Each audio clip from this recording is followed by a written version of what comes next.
Anderson, EDUC 504, My Reflections on Maria Montessori and Her Philosophy on Early Childhood Education. I was first drawn to Maria Montessori because of her educational theories and work with children with special needs.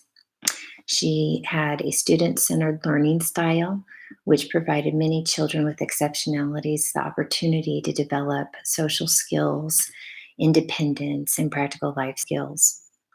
She wrote a book called The Absorbent Mind, which explains through continued concentrated work of their own choice, children grow in inner discipline and peace. She called this process normalization and cited it as the most important single result of her work. Much like Piaget, Maria began her journey developing her educational theories grounded in the biological development of children.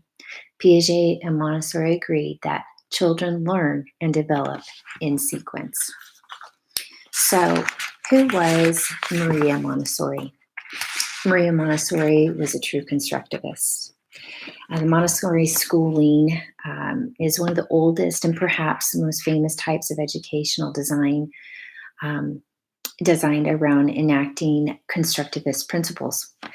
Maria Montessori began her inquiry into the nature of children, learning and educating children in the early 1900s through her work with children with exceptionalities. Maria was also the first female physician in Italy in 1896, and she pioneered the field of early childhood development. She developed an approach that allowed normalization of children with and without disabilities. Normalization not being to make a child normal, but how the child learns.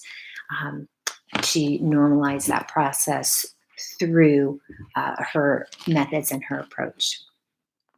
She was a Nobel Peace Prize winner, and she spurred 7,000 Montessori schools worldwide, 4,000 of which are here in the US, and they are in public and private schools.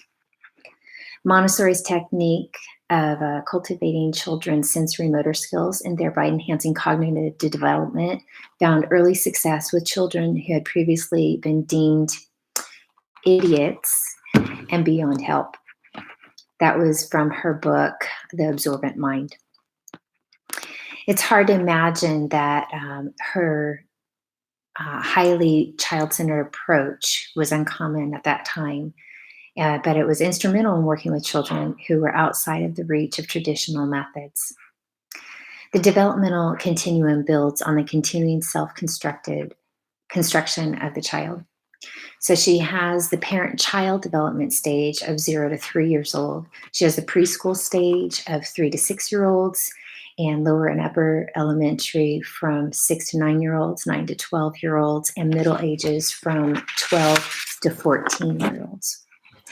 Her educational methods and process have some key principles. She has independence, observation, following the child, prepared environment, and the absorbent mind. Independence just helps promote self-discipline, self-confidence, and self-determination in the child. The observation promotes a greater understanding of the child's needs. And following the child allows children to explore at their pace in the classroom or outside. And the teacher at that point is to follow the child around and help them figure out what it is that they want to learn. The prepared environment is one of the most important parts of her process and principles in her educational theory. It reflects the natural learning characteristics of the child at each stage of development. And then the absorbent mind. Children learn whether or not they're actually in a classroom. And for example, when children from 0 to 3, they can't read, but they're learning from their environment. So children absorb everything in the environment by experiencing it, being part of it. Therefore, the environment is set up in a good, nice, and positive manner in her approach. And the Montessori curriculum does focus on practical life skills, sensorial skills, mathematics, language, and culture.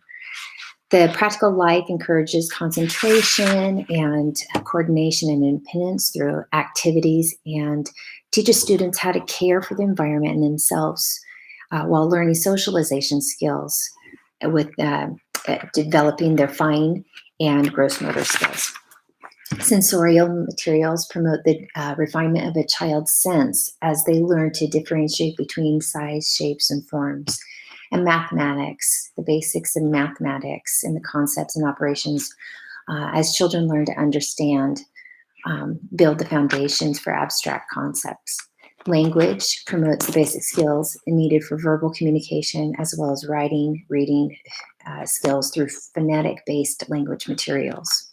So she does the phonogram system, developed that many years ago, and we're still using that today. Culture, children learn culture by exploring geography and the different cultures within.